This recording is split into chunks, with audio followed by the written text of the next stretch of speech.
Bonsoir mesdames et messieurs, bienvenue dans votre émission Vérité de fait de ce soir. Pour vous, je reçois le docteur Patrick Bala, vous le connaissez. C'est lui qui avait été détenu par Kigali, Paul Kagame bien sûr, il faut le dire. Avec lui, il est ici avec nous, on va parler de la table ronde sur l'évaluation de l'état des sièges que le président a convoqué. Il était parmi les acteurs appelés justement autour de cette table pour évaluer, réqualifier et voir s'il faut lever ou pas. Avec lui, il sera question près d'une demi-heure ou plus d'une demi-heure. On va parler de fond de cette mesure qui avait été prise il y a près de 2 ans par le chef de l'État. Docteur Patrick Bala, bonsoir et bienvenue. Bonsoir, monsieur Christopher. Comment allez-vous? Bien portant. Alors, ça fait quelques mois, vous étiez avec nous ici. On ne vous a plus revu. Donnez-nous de vos nouvelles. Donc, je suis bien portant, toujours à Kinshasa. Sauf la meilleure nouvelle, c'est dire que j'ai été retenu candidat député national pour la circonscription de la ville de Goma. On s'y attelle. On travaille sérieusement pour apporter le meilleur de nous-mêmes selon le suffrage qui sera exprimé en notre faveur par notre population de la ville de Goma. Nous ne pouvons que vous souhaiter bon vent pour ça. Merci. Alors, on est là pour parler justement de la table ronde. Déjà, c'est la plus grande idée de cette table ronde, c'est laquelle? Donc, il faut normalement très bien circonscrire les choses. La table ronde, contrairement aux velléités intentionnelles que nous lisons dans plusieurs médias et dans les réseaux sociaux, la table ronde n'avait pour objectif qu'une seule mission, celle d'établir une évaluation. Non pas décider du maintien ou de la levée. Parce que ce qui est vrai, la plupart des députés provinciaux et des ministres provinciaux, qu'ils soient de l'Ituri ou du Nord Kivu, vous comprendrez avec moi, qui ont subi un long chômage avec l'arrêt de leurs fonctions, ces gens aimeraient revenir vite aux affaires. Pour des raisons, je ne sais pas, pour arrêter la guerre, ça je ne pense pas, mais parce qu'ils ont besoin de moyens pour faire la campagne. Okay. C'est tout.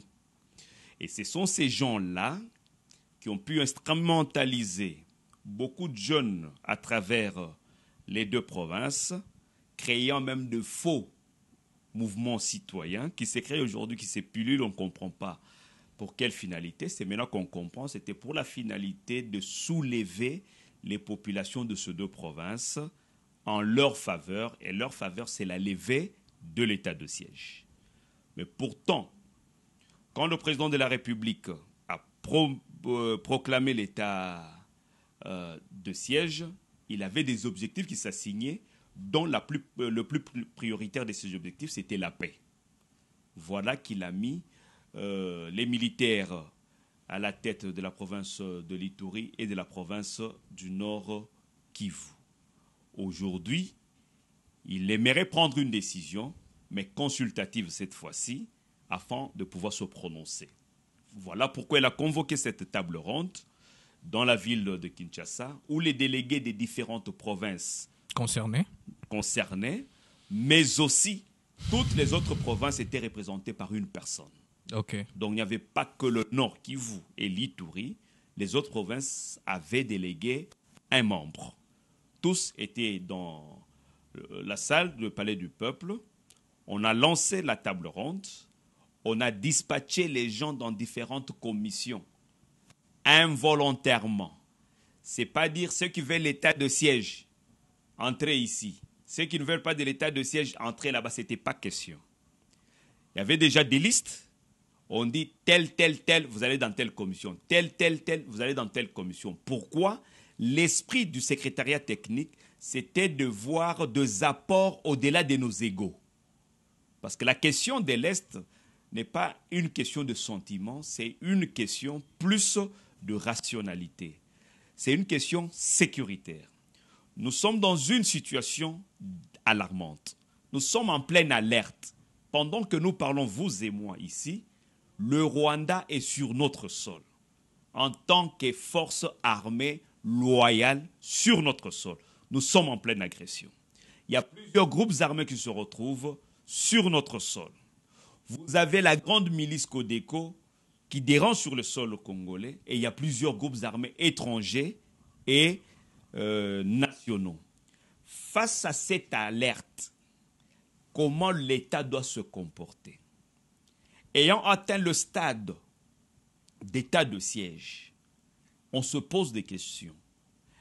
Pourrons-nous retourner en arrière, c'est-à-dire reprendre les civils pour la gestion de ces deux provinces, ou soit faudra-t-il renforcer cet état de siège qui présente des forces et de faiblesses, ou bien il faudrait requalifier. C'est ça le nœud du débat sur l'évaluation. Mais justement, vous n'êtes peut-être pas dans le secret des dieux, mais vous avez été, ou vous étiez autour de cette table.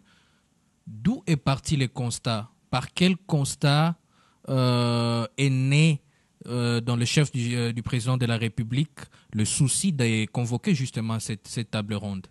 Oui, c'est parce qu'il y a eu beaucoup de tollés à gauche et à droite qui partent d'abord de ces députés plusieurs fois, qui ont fait des déclarations, qui ont fait des mémos, tout ça pour qu'on revienne. Est-ce que pour eux, c'est pas si évident que ça? C'est pour des raisons pécuniaires? Non, ils n'ont rien qui me montre et qui me prouve, par exemple, aujourd'hui, que dès qu'eux vont revenir, que les choses vont aller vite comme sur les roulettes. Parce qu'ils ont eu 2 ans. Pour quel bilan? Allons par là d'abord. Durant les 2 ans, combien d'édits en tant que députés provinciaux? Pour quel bilan en tant que gouvernement provinciaux? Pendant 2 ans, qu'est-ce qu'il y a eu?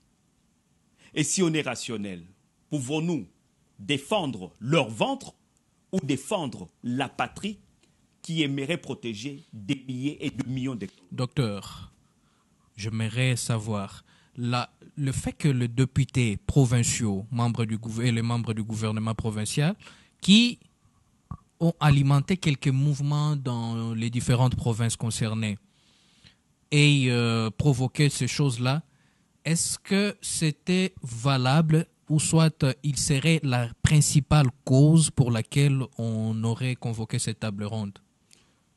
Je ne dirais pas l'unique, mais la principale, c'est là parce que les acteurs de ce mouvement de troubles, c'est eux. Vous comprenez? Alors, il y a des faits aussi, parce que j'ai dit l'état de siège n'était pas rose. OK? Il y a des faits négatifs qu'on a constatés durant la gestion, qui est une gestion aussi humaine.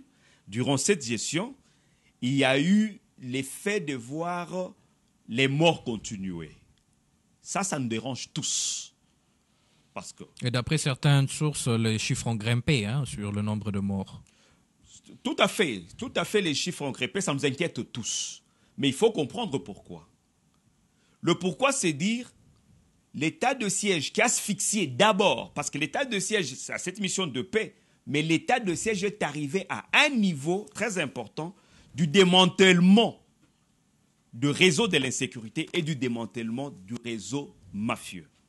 Il fallait comprendre qu'est-ce qui s'est passé. Parce que même avant l'état de siège, tout le monde savait, disait sans détail, n'est-ce pas, sans précision, dire facilement qu'il s'agissait de détournement de soldes militaires. On le disait comme ça, mais on ne citait pas il s'agissait de quels militaires. Mais grâce à l'état de siège, on sait que tel, et ils sont en prison pour ça. Vous comprenez? Grâce à cet état de siège, les gens ne parvenaient pas à emprunter certains axes principaux qui aujourd'hui, ça devient quand même faisable, même si ce n'est pas à 100%, ça devient quand même pratique. Grâce à cet état de siège, il y a ces belliqueux problèmes récurrents des conflits interethniques. Ça, c'est d'office. Est-ce que c'est réglé, ces problèmes-là? Ça s'est réglé automatiquement. C'est dire quoi? Parce que dans les 2 provinces, pas ça a été soulevé là-bas, dans les 2 provinces, il s'est constaté que les ethnies qui pensaient être plus majoritaires sur le plan numérique que les autres auraient le monopole de la gestion de la province, au détriment des autres. Et ça créait de frustration, faisant en sorte que chaque camp devait s'alimenter en groupe armé pour créer ce qu'on appelle l'autodéfense. Vous comprenez? Mais avec les autorités de l'état de siège qui, d'emblée, ne sont pas originaires de ces différentes provinces, je crois que ce débat ne pouvait plus exister. Mais justement, ce sont des problèmes qui pouvaient être réglés avec des civils. Vous êtes bien d'accord avec moi? Mais non, ça a été récurrent. C'est avec ces civils, pas ces civils d'abord, sont eux-mêmes ce problème. Sans être juriste, la doctrine voudrait que l'état de siège soit déclaré parce que nous sommes face à une armée adverse. Est-ce qu'avait-on besoin pour des problèmes récurrents, mais qui relèvent des querelles intestines, de déclarer une telle situation? Tout à fait, ce n'est pas seulement une armée d'un pays adverse, mais on retrouve les groupes armés étrangers. Quand vous parlez ADEF, ce n'est pas congolais. Quand vous parlez FDLR, ce n'est pas congolais. Quand vous parlez FNL et tous ces groupes-là et les RAS, ce ne sont pas des groupes congolais. Et n'oubliez pas que nous parlons en même temps de groupes terroristes qui se retrouvent dans cette région-là. Mais il fallait des mesures adéquates pour contrecarrer cette situation. Maintenant, comme je le disais, que l'état de siège avait ses succès, mais l'état de siège aussi avait ses faiblesses. OK? Parmi ces faiblesses les plus récurrentes que moi j'ai toujours soulignées, c'est la faiblesse de la justice durant l'état de siège. Parce que pour nous tous, on s'attendait à ce que l'état de siège facilite l'arrestation de tous les auteurs intellectuels de ce qui se passe là-bas. Les gros complices qui se retrouvent en même temps à Kinshasa, qui se retrouvent dans l'est de la RDC et à l'étranger, n'ont pas été démantelés. Déjà, il faut souligner avec cette histoire de justice, il s'est posé déjà un problème, un conflit des compétences entre le droit militaire et le droit privé, public-privé, qui devait s'appliquer. Je ne sais pas si vous êtes au courant de ça, je ne sais pas si vous en avez parlé lors de cette table ronde. Dès les débuts, tout était militaire. À la longue, on a pu séparer les juridictions militaires et les juridictions civiles. Mais tous les cas qui avaient caractère militaire étaient automatiquement transférés au niveau des juridictions militaires. S'il y avait ces plaintes-là, ça a été résolu durant l'état de siège. Mais la finalité pour nous, on voudrait voir ces bourreaux être arrêtés, ces tireurs de ficelles, circulent librement à Kinshasa, circulent librement dans nos villes dans l'Est, circulent librement même à l'étranger. C'est cela. Parce que pour mettre fin à la guerre, il faut mettre fin à l'existence des auteurs intellectuels. Mwanga Chouchou ne vous a pas satisfait? C'est un élément parmi 1000. Vous comprenez? C'est un élément parmi 1000. Mais les autres, où sont-ils? Donc vous comprenez un peu. C'est ce travail-là, parce que pour arrêter cette hémorragie, c'est ce travail interne, mais il y a aussi le travail externe. Je l'ai dit d'entrée de jeu, la plupart de ces groupes armés sont une émanation du Rwanda et de l'Ouganda, mais plus le Rwanda. Tout le monde le sait, ces gens se réunissent aux yeux de tout le monde, au vu de tout le monde au Rwanda, ces groupes armés. Et remarquez même sur le plan géographique, les sites d'occupation de ces groupes armés, c'est là où on retrouve les carrés miniers. Et quand ces groupes armés sont en train d'exploiter ces minéraux, ils les amènent où? Pas au ciel. C'est eux qui enrichissent le Rwanda. Parce qu'ils sont au service du Rwanda. Ils sont au service de l'Ouganda. En pillant ces richesses, ils les font traverser facilement parce que c'est eux qui gèrent tous ces axes, n'est-ce pas? Dans toutes les forêts, c'est eux que vous retrouvez. Ils facilitent la sortie de nos minéraux. Voilà la complicité interne d'abord de nos propres compatriotes qui facilitent. Parce qu'il faut faire aussi la différence de groupes armés. Il y a des groupes armés qui jouent l'autodéfense pour défendre leur propre entité parce qu'ils avaient constaté qu'il y avait l'absence de l'État. À cause de ce que je vous ai dit, les velléités liées à l'ethnisme. Ces velléités-là, on s'est dit, nous sommes telle tribu, on ne peut pas être dominé par telle autre tribu. On monte une machination, bien que ce n'est pas la communauté, comme on le dit, ce qui n'est même pas dans le jargon approprié, ce n'est pas une ethnie ou un clan qui crée ce groupe armé. Mais ça a cette connotation parce que ce sont les enfants de telle ethnie ou de telle autre. Voilà, partant de ces velléités, ça fait qu'il y a souvent ces déséquilibres. Je peux prendre ce conflit souvent récurrent, Nande-Hutu. On n'en parle plus. Pourquoi? Parce qu'on sait qu'il y a une tribu qui doit être toujours gouverneur et l'autre président de l'Assemblée. Les autres aussi préfèrent demain devenir patron de la province. Vous comprenez un peu dans l'exécutif. Mais ça c'est partout, c'est partout. Au Congo central, il y en a, je crois même dans les Kasaï. Mais est-ce que ça a donné lieu à une déclaration de l'état de siège. Mais tout à fait, je vous ai dit les groupes étrangers qui sont là. Et les groupes armés qui sont là ne sont pas totalement congolais. C'est-à-dire en termes d'exercice. Ce sont des groupes créés par l'extérieur. Parce que quand vous parlez du Kasaï, vous ne vous trouvez pas de groupes armés qui viennent de l'Angola qu'on envoie au Kasaï. Vous comprenez? Que ce soit au Katanga, la Zambie, l'Angola ou la Tanzanie qui envoient. Mais ici, il y a un problème des pays commissionnaires, le Rwanda et l'Ouganda, que je considère toujours comme des pays commissionnaires en faveur de ces multinationales, qui favorisent ça, qui injectent cet argent, qui font ces petits groupes pour pouvoir fonctionner. Et la complicité interne, ce n'est pas un Rwandais qui descend, par exemple, à Walikale, à Masisi, à Rutshuru, à Beni ou à Niragongo pour instrumentaliser. On utilise les Congolais qui se retrouvent à Kinshasa. C'est pourquoi vous allez trouver, peut-être le nom que vous avez cité de Mwanga Tchouchou, comme étant un canal. Et ces canaux-là sont nombreux ici. Parce qu'un groupe armé, il faut avoir du fric pour gérer un groupe armé. Il vous faut des armes, il vous faut des munitions, il vous faut ces ressources humaines. Vous en avez tellement besoin que vous devez nourrir pendant des années en pleine brousse, que vous devez habiller, que vous devez soigner, que vous devez aussi motiver. Vous comprenez? Ça ne vous demande pas $100 pour gérer ça. Donc ce sont des barons qui font ça par l'intermédiaire des Congolais qui sont bien positionnés et qui sont bien connus dans ce pays. Donc pour juguler cette situation, il a fallu cet état de siège d'après le président de la République et ça lui a permis aujourd'hui, comme lui-même l'avait dit, je crois sur France 24 et RFI, devant Boisbouvier je pense, on lui a posé la question de savoir si l'état de siège avait réussi. Il a dit oui. Ça a dépassé tout le monde et en communication politique, il y a le dit, le non-dit et le sous-entendu. Quand il a dit oui, il ajoute, il dit on a pu démanteler le réseau mafieux. Parce que la réalité c'est quoi? Pour que ces groupes armés fonctionnent, on a besoin d'argent et l'argent vient d'où? Du Congo et l'argent retourne au Congo. C'est ce qui se passe. Quand ces groupes armés font sortir ces minéraux, on les vend à l'extérieur, le même argent revient encore dans le circuit. Et ça permet d'entretenir ces velléités. Est-ce que peut-on affirmer aujourd'hui qu'à la faveur de cet état de siège, il n'y a plus exploitation illicite de minerais congolais? Illicite, on dirait qu'il y a une baisse très sensible, très sensible. La raison, c'est quoi? La plupart d'entreprises au Rwanda ont fermé.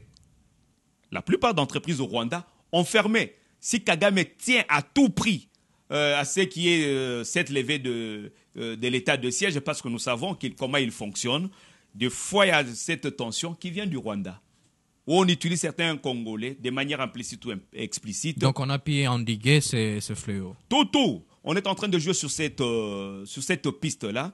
Le Rwanda a besoin à ce que cet État soit levé. Aujourd'hui, les camions ne traversent plus. Tout est maîtrisé. C'est une perte pour le Rwanda et c'est une forte tension socio-économique au Rwanda parce qu'il y a trop de chômeurs aujourd'hui, beaucoup d'entreprises fermées à cause de l'état de siège. Ça, c'est un fait tellement positif.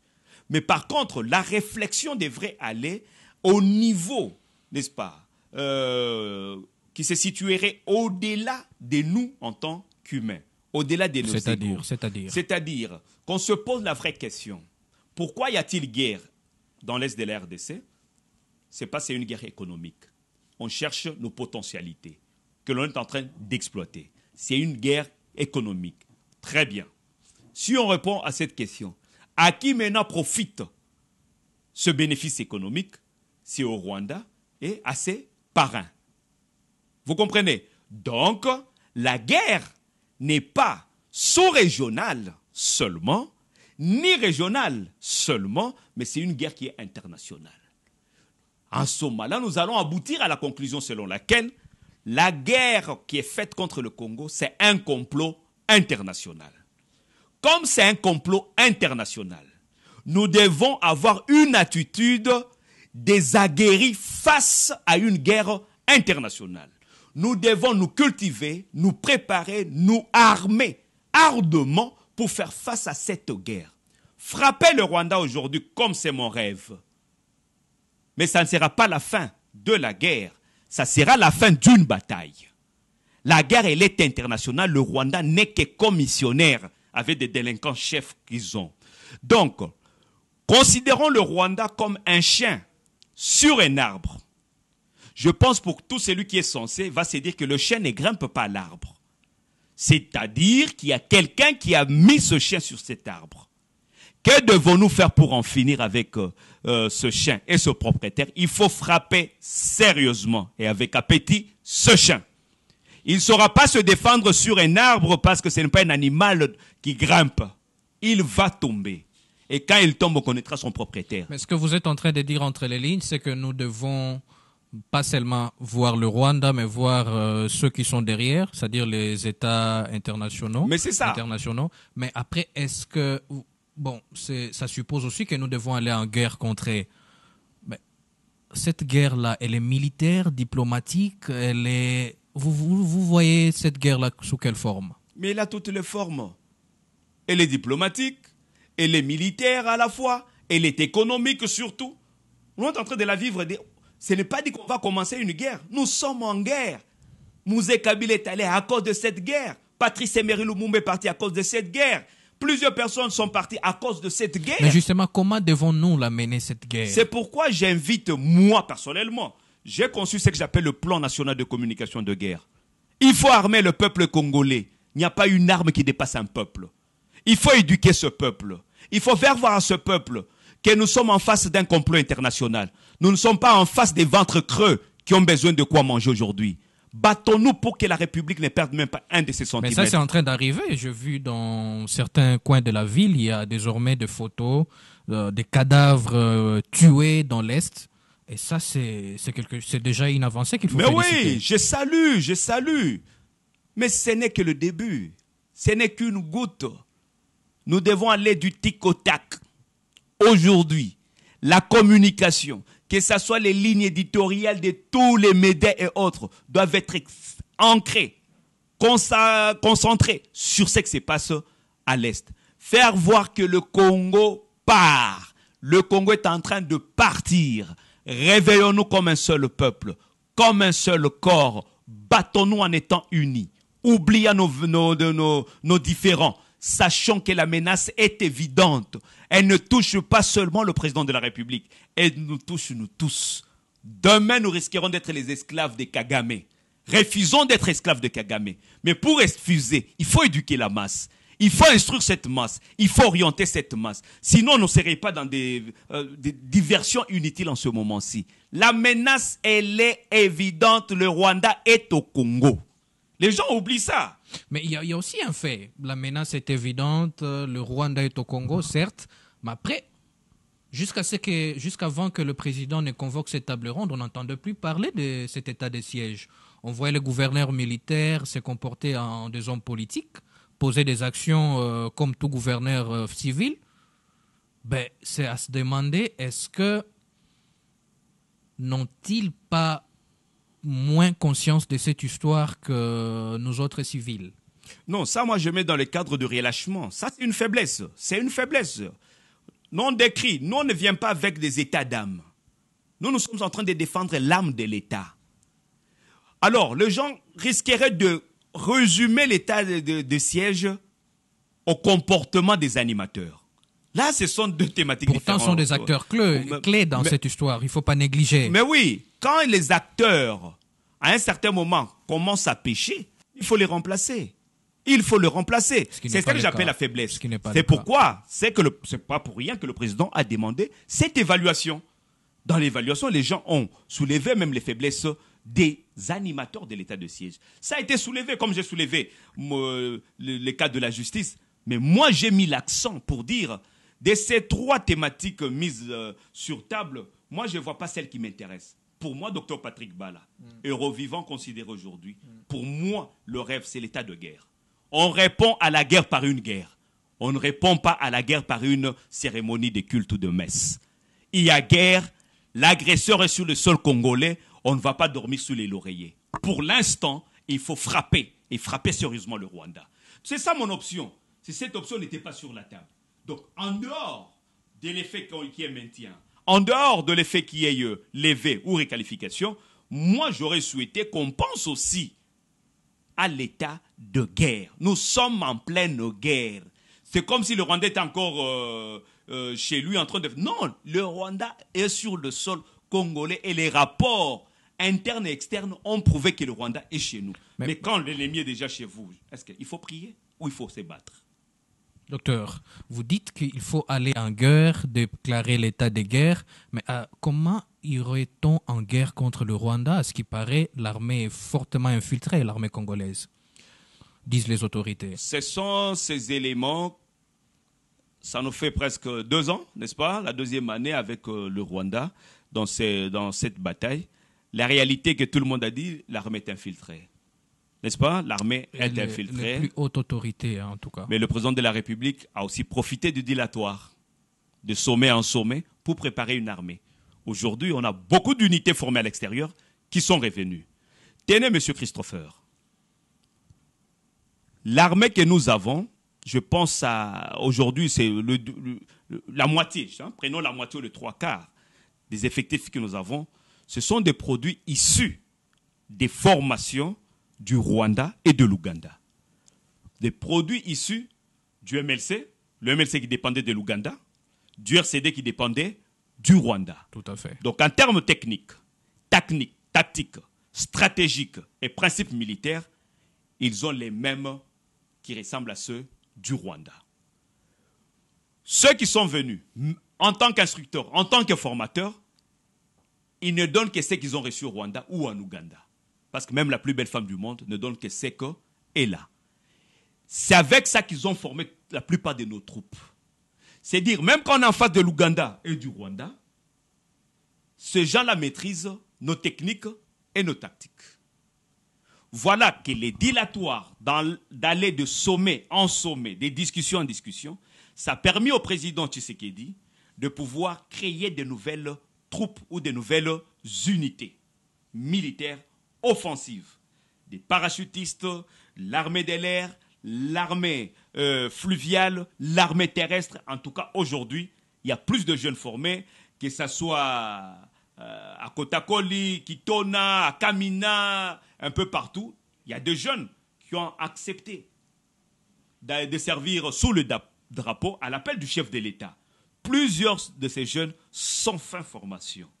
Voilà sur quoi le président repose aussi ses espoirs, sans oublier les anciens, où il y a des militaires patriotes, on les connaît aujourd'hui, sans oublier que certains infiltrés ont été extirpés de ce groupe, qui sont en prison, certains généraux qui ont été extirpés. C'est dire aujourd'hui, on peut dire qu'on a une mayonnaise assise qui est prête à se battre, et surtout, durant ce temps de dilatoire, le président a dû gagner cette levée de régime de notification sur les armes. C'est qui est bénéfique. Un embargo sous-jacent. Ouais. Mais aujourd'hui, je ne peux pas maîtriser l'arsenal militaire aujourd'hui, mais en tout cas, pimpant neuf, très riche, des grandes qualités. Voilà pourquoi au 30 juin, quand le président parlait, il a dit s'il apprenait que Goma tombait, lui pulvérise Kigali. Ça veut quoi? Ça veut cette assurance qu'il a maintenant une forte armée, qu'il a le matériel qu'il faut, qu'il a l'équipement qu'il faut pour frapper le Rwanda. C'est pourquoi moi, sans influencer le chef de l'État, mais j'aimerais que cette demande-là soit faite. Son Excellence, Monsieur le Président de la République, tant que vous n'aurez jamais frappé le Rwanda, on n'aura rien résolu. Ça sera une bataille gagnée. Le Rwanda va encore réarmer des groupes armés qui vont revenir encore sur le sol congolais. Tant qu'il n'y aura pas de mesures fortes sur le plan économique afin de juguler les minéraux qui sont à l'Est et les autres ressources naturelles, cette guerre va persister. Tant que le programme de PPRDCS qui est en train de PDDRCS qui est en train de patauger n'est pas amélioré, surtout dans la qualité des dirigeants qui ont été nommés, qui posent problème parce que certains groupes armés ne veulent pas déposer les armes parce que celui qui est à la tête de ce programme est un ancien du M23 qui n'a jamais été démobilisé. Comment quelqu'un qui a fait la rébellion contre la République, qui n'a jamais été démobilisé, peut prétendre venir démobiliser les autres? Tout ça, ça crée de conflits. Ce sont les éléments qu'on a soulevés là-bas. Le président de la République, on sait qu'il va prendre tout son temps pour étudier, entrer en profondeur. S'il lançait l'état de guerre, je serais l'homme le plus heureux, le plus flatté, parce que j'attends toujours. Je n'ai pas souffert pour rien au Rwanda. Je n'ai pas failli perdre ma peau au Rwanda en vain.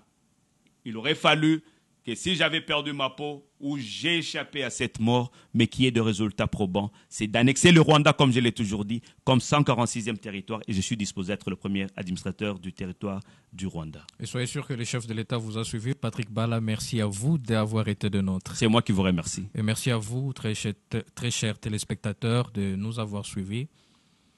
Rendez-vous la semaine prochaine. Pêchez-vous.